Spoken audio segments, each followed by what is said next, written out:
Next, we're going to talk about the difference between a monotube shock and a twin tube shock.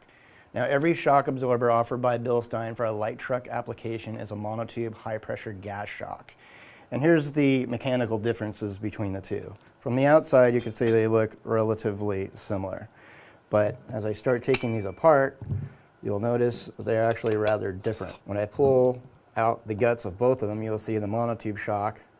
You see a piston and a piston rod. But when I pull out the guts of the twin tube, you see another tube, which hence the name twin tube. When I take the actual piston and rod assembly out of the twin tube, it will reveal what's going on between the two. And as you will see, piston diameter is a lot larger in the monotube shock. The oil capacity in the monotube shock absorber is obviously a lot more as well. The Bilstein, as I said before, was a monotube high-pressure gas shock. Most people think that when they hear gas shock that they're full of gas, but that is not actually true. Every shock works on a hydraulic principle where a piston travels through hydraulic fluid.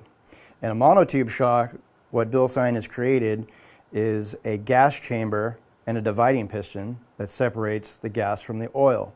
So you can see it is a hydraulically operated shock, except for the oil is placed under direct pressure. And what this does is it keeps the oil consistent.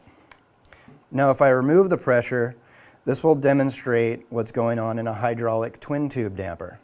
And as you see, as I cycle the piston rod in and out, the oil that is not placed under pressure cavitates. When the shock is cavitated, your performance loss is exponential, and obviously you're going to have a lot floatier feel out of the vehicle and no consistency whatsoever. Now, if I pump this up, you can see how quickly the cavitation goes away.